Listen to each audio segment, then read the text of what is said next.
Section 1. You will hear a student from overseas phoning the Student Accommodation Office of a college in the UK for some information. First, you have some time to look at questions 1 to 4 on page 2.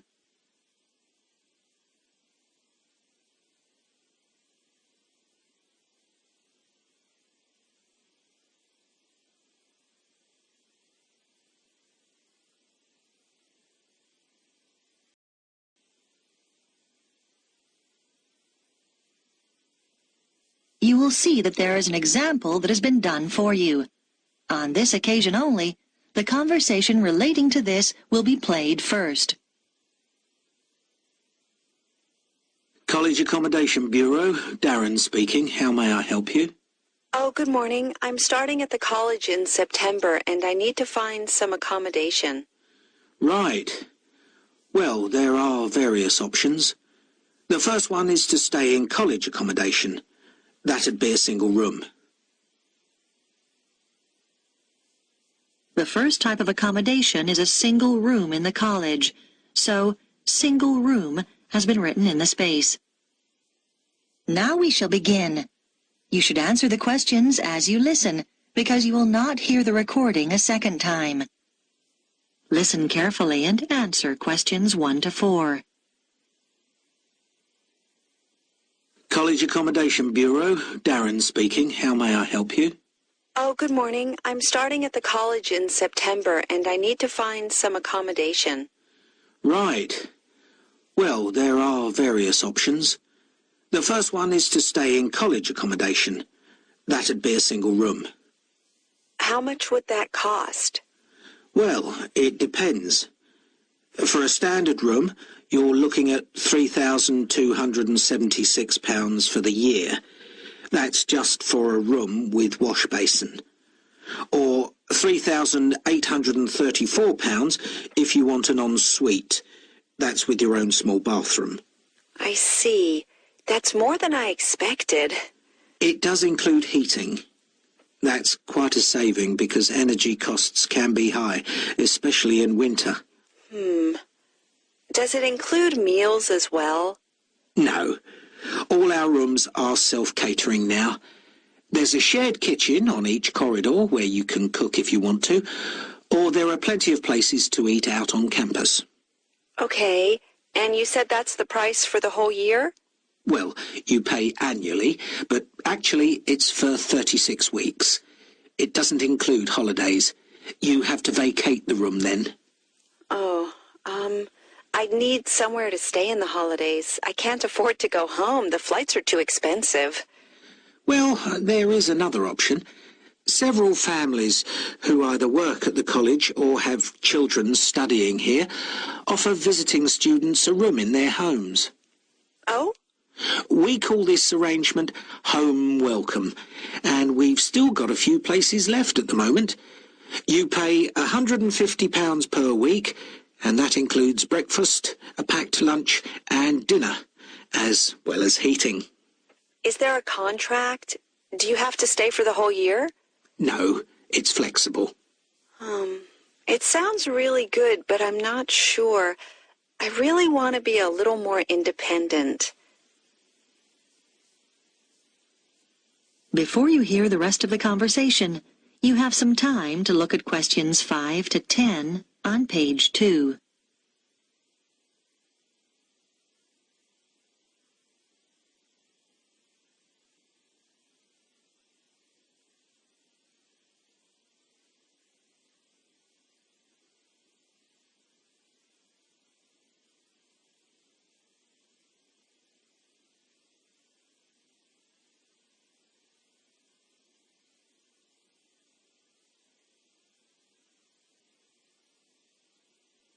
Now listen and answer questions 5 to 10.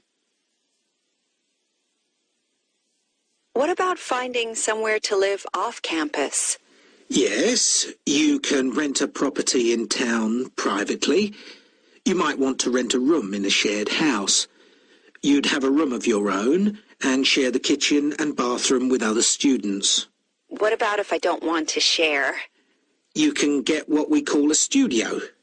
They're often quite small, but they'll have everything you need. Right. How much would those two options cost?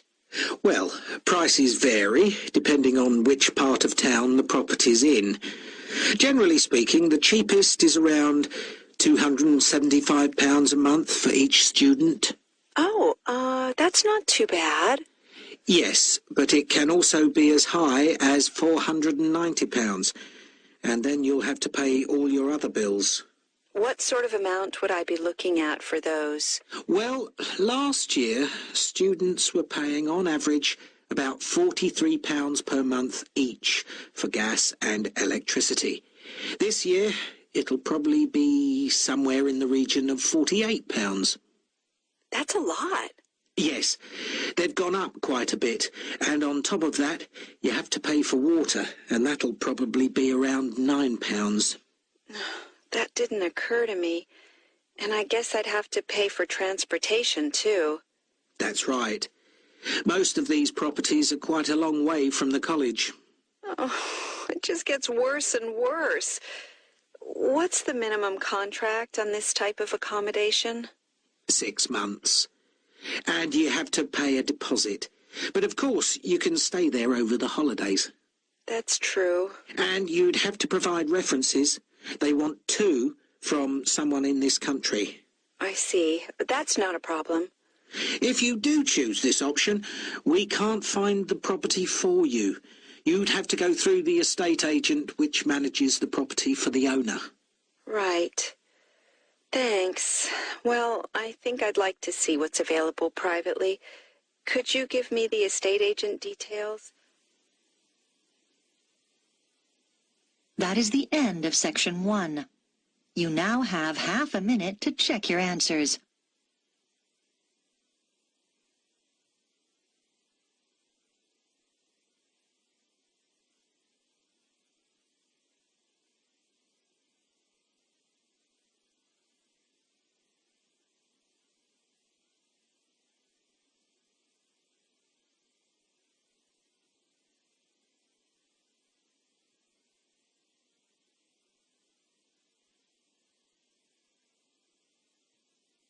Now turn to section 2 on page 3.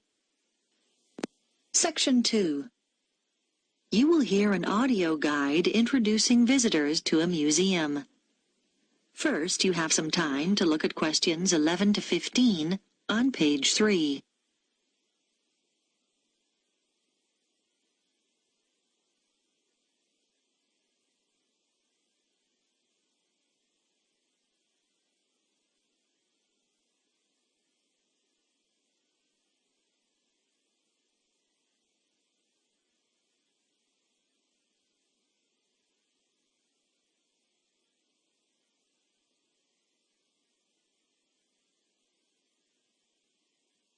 Now listen carefully and answer questions 11 to 15.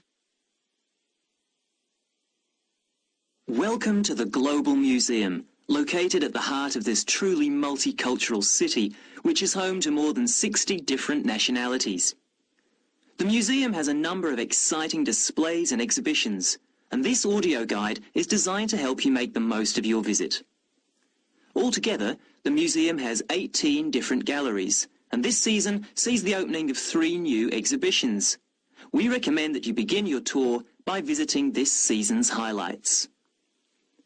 The Heritage Clothes exhibition is located in Gallery 5 of the museum. People who live in the area have spent 2 years preparing this exhibition, which brings together some of the fascinating garments traditionally worn in their own communities. They researched the history of their community's clothing traditions and the customs and rituals associated with them. Altogether, 16 countries are represented, from Ghana to Korea, from Turkey to Nepal. The photographs that accompany each display case were taken by some of the City College students who are studying design and show the clothes being modelled by the real people who wear them in the course of their everyday lives. Another highlight this season is the exhibition called Toys from the Past, which can be found in Gallery 9. This exhibition, which will appeal to people of all ages, is on tour throughout the country and will be here for 10 weeks only. The exhibits include dolls made over 100 years ago with beautiful porcelain faces and, in some cases, real hair. The collection covers the favourite toys such as wooden train sets from many different generations and provides plenty of interest for children and adults. The gigantic board games, which are laid out on the gallery floor, are one of the most popular activities in the exhibition and should not be missed. This exhibition concludes with a special display of miniature toys. These small objects are on loan from countries all over the world and in some cases measure no more than a few centimetres. There's a tiny car made from matchsticks, a toy aeroplane complete with pilot and passengers made out of seashells, and some exquisite little buildings no higher than 4 centimetres. Before you hear the rest of the talk, you have some time to look at questions 16 to 20 on pages 3 and 4.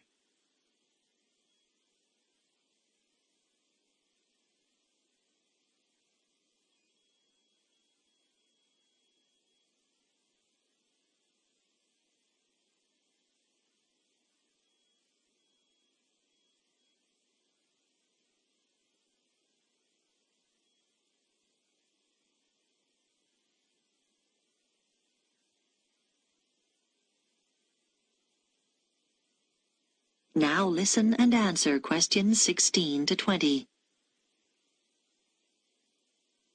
The final gallery highlight of the season is the Biscuit Gallery at number 15. Many years ago, this city was famous for its biscuits, although today the factory no longer exists. Did you know, for example, that before biscuits were packed in paper or cardboard boxes, biscuit tins were fashion items? The factory made tins, round, square, triangular, hexagonal, for a whole range of different occasions, to celebrate national events, festivals, famous faces and so on. One fascinating display deals with people's favourite biscuits. There are sweet biscuits and savoury ones, biscuits filled with jam and biscuits filled with currants, biscuits with pink, yellow and white sugar icing, or coloured sugar flowers. When the factory finally closed, it announced that people's favourite biscuit was not, as you might expect, a chocolate biscuit or one filled with jam and cream, but a plain, savoury one which was eaten with cheese. When you get to the end of the exhibition, there's an entertaining hands-on activity to fill your own biscuit tin. All the biscuits ever produced by the company are piled up on a table along with various tins. The biscuits are made out of thin pieces of wood, but the weight, colours and shapes replicate the original biscuits. Your job is to fill a tin with biscuits so that when the lid is taken off, they sit there as neatly as they did when the job was done by machine. It's not as easy as it looks. If you would like to buy a memento of your visit, there is a museum gift shop selling postcards, souvenirs and handmade pottery next to the information desk on the ground floor. And finally, if you don't want to carry your coats and bags around with you during your visit, please make use of the free lockers provided by the museum. Enjoy your visit. That is the end of section 2. You now have half a minute to check your answers.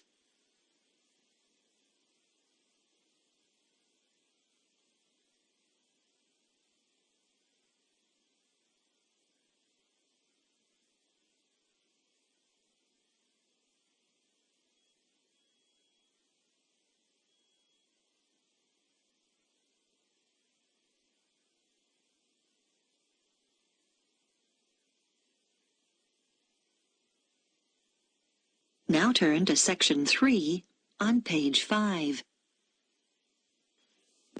Section 3. You will hear a discussion between a student called Helen and her tutor about an assignment that Helen is working on. First, you have some time to look at questions 21 to 24 on page 5.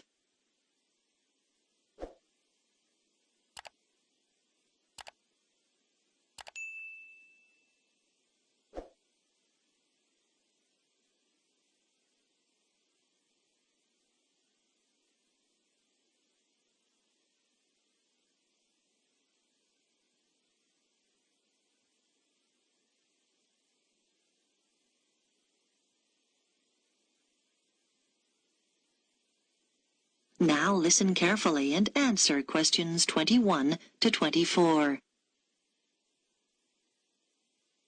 Come in, Helen. How can I help you? Well, I'm doing research for the anthropology assignment, and I was hoping to check a few details. Sure. You chose the topic of Pacific Island Tapa cloth, didn't you? What have you found out so far? Well, I was going to introduce my assignment by saying that the Tapa cloth is a fabric made from bark, just the outer layer of the trees. It's particularly common in the Pacific Islands, but not exclusive to them. In fact, many other peoples around the world have made high-quality cloth from bark. But what sets Pacific Tapa apart is the incredible variety of roles it's played in this region. Yes, nice introduction. Though I think you could be more specific regarding dates. Okay, so what about the raw materials used? Well, Tapa cloth is made from several species of tree. In the Pacific, the paper mulberry tree is most common, but it doesn't thrive in all conditions. In fact, it wasn't originally found in the islands, but was carried in their canoes by the first migrants. Tapa is also made from the breadfruit tree, which is convenient because its fruit is a staple food. The paper mulberry tree is only grown for tapa making, though. Yes, that's good. Now, what about the Maori people here in New Zealand? But the Māori don't make tapa now. That's right, and you need to account for it. We know that when Maori migrated here from the other Pacific Islands, they were prepared to make tapa because they brought the paper mulberry tree with them. The thing was, after they'd been in New Zealand a bit, they found the flax plant, which is superior to tapa because it makes a stronger fabric. By the time Europeans arrived in the 18th century, Maori were making all their fabric from flax and had been for some time. Okay. So, with the production process itself, first the inner bark is beaten with wooden hammers to soften the fibres. Then the different pieces are glued together using an adhesive paste made from the arrowroot tuber. This is the only way to fabricate large pieces of cloth because bark strands are too fine to be woven together and stitching isn't strong enough. Before you hear the rest of the discussion, you have some time to look at questions 25 to 30 on page 6.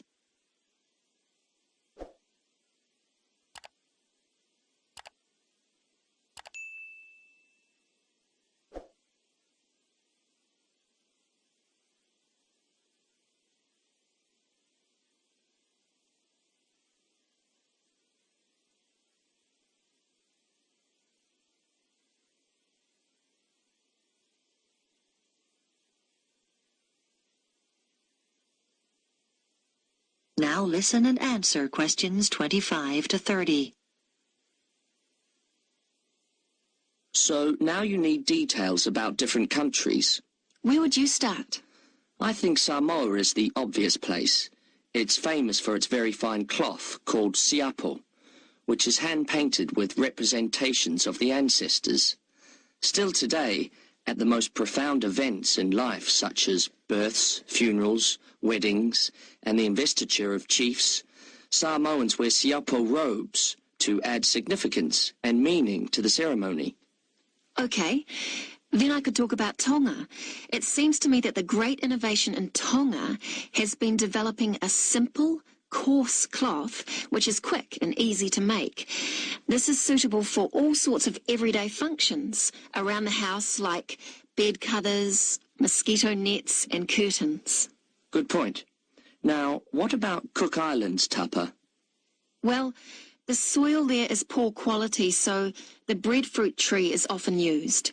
One type of thick cloth called tikoru was wrapped around the poles and used to mark the entrances to places of worship, so it was highly regarded in local culture. You might mention Fiji as well, which is interesting because tapa was actually used as a currency there. Fijians used to sail between the islands and exchange tapa for other commodities like canoes or pigs. I know that in Tahiti the tapa cloth is different because the patterns are in colour, which is considered more valuable than the usual brown patterns. You're right about the Tahitians using coloured pigments, but they aren't more valuable. The colours are only a decoration. People enjoy wearing bright robes, especially for dancing and competitive games, and do it just for fun. Oh, I'll make a note of that. Well, the last place I was going to mention was Tikopia. Even today, it's commonplace to see people wearing clothes made of tapa cloth. In many of the other islands, the tapa only comes out on special occasions. But here, you see people working in the gardens wearing tapa. Sounds promising, Helen. I'll look forward to reading your assignment.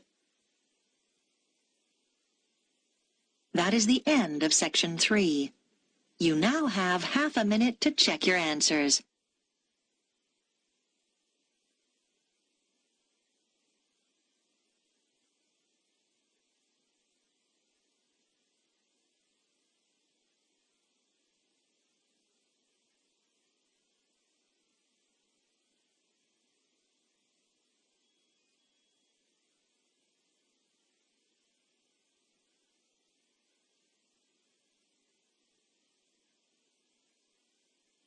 Now turn to Section 4 on page 7. Section 4. You will hear part of a talk about research into learner persistence given by a university lecturer to her colleagues. First, you have some time to look at questions 31 to 40 on pages 7 and 8.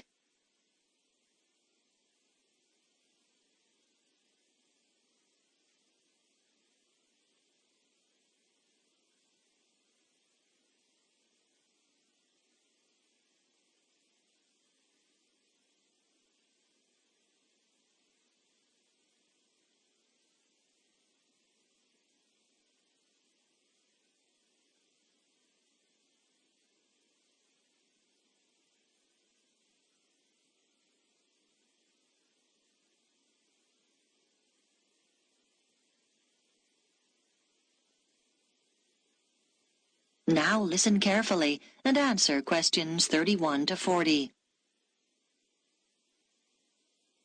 My talk is about a research study I did over a period of 5 years on learner persistence, why some people stick at academic study better than others. As teachers, you will know that there is a tremendous variation in the learner's response to certain things.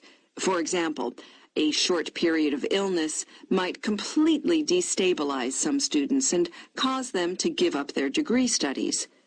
Other learners might overcome tremendous difficulties to stay the course. I am particularly interested in this second group, who are the ones with learner persistence. What I decided to do was design a research study using a sample of my university's third-year undergraduate students, 295 in all, who obviously had already stayed the course pretty well. The sample was drawn from a range of ages, but there was deliberately a significant number of mature students, and all respondents were living at home in the local region. I wanted to have this element of consistency, not having some coming from outside the area and living in university accommodation. It should be noted, though, that there was significant variation in home background to reflect the variation in our student population.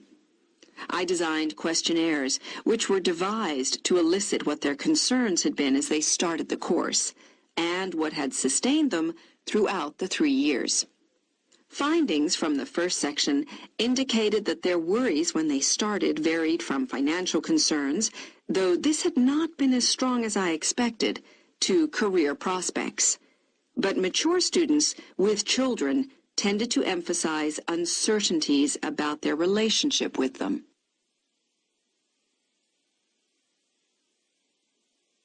The second section of my questionnaire looked at learner persistence under 3 main headings: social and environmental factors, other factors, and intrinsic or personal characteristics. I identified 3 levels of importance for each of these.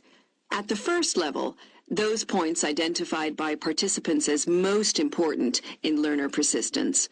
For social factors, many respondents said how crucial it had been to have good support, though there was no one specific source. It could be family or friends. As regards other factors, students are heartened not so much by high grades, but by what they regard as success in study. And for personal characteristics, many respondents reported that they took pleasure in challenge and that this was regarded as very significant. At the second level of importance, in the first category, a sizable percentage talked about the fact that they had enjoyed themselves in school as an important social factor. In the second column, other factors, a number of people said that what was of most importance was decent health. This had a fairly strong influence on their persistence in their studies. And then, under the heading of personal characteristics, there were quite a large percentage of respondents who mentioned they felt it was important to have lots of interests in their everyday lives. This gave them a depth and sense of perspective, which less persistent learners might lack. And then, on to the third level. Under social factors, several respondents talked about good relationships with their tutors. For other factors, they mentioned lack or absence of any problems in their families. And finally, under column 3, they identified an ability to juggle several roles, what we might call their capacity for multitasking. Now, these findings obviously helped inform the design of activities, as I mentioned. But in addition, a number of further recommendations emerged. Firstly, I propose that the department distributes questionnaires to first-year students to help get an idea of their maturity when starting the course.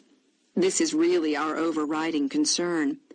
Secondly, I recommend we look into ways of offering induction courses for some selected students to allow them to take on the role of advisors. We think they are the best people to act in that role. This policy will make support much more accessible to our students. Thirdly, this help is often most needed in the evening and night when offices are closed, and so we should set up online services instead of the more traditional telephone services. Research has shown that these services are actually more accessible to the majority of students. And finally, it is often important to be proactive. If students are not meeting deadlines, then someone should contact them rather than wait for them to come to us. Now, are there any questions about the points? That is the end of section 4. You now have half a minute to check your answers.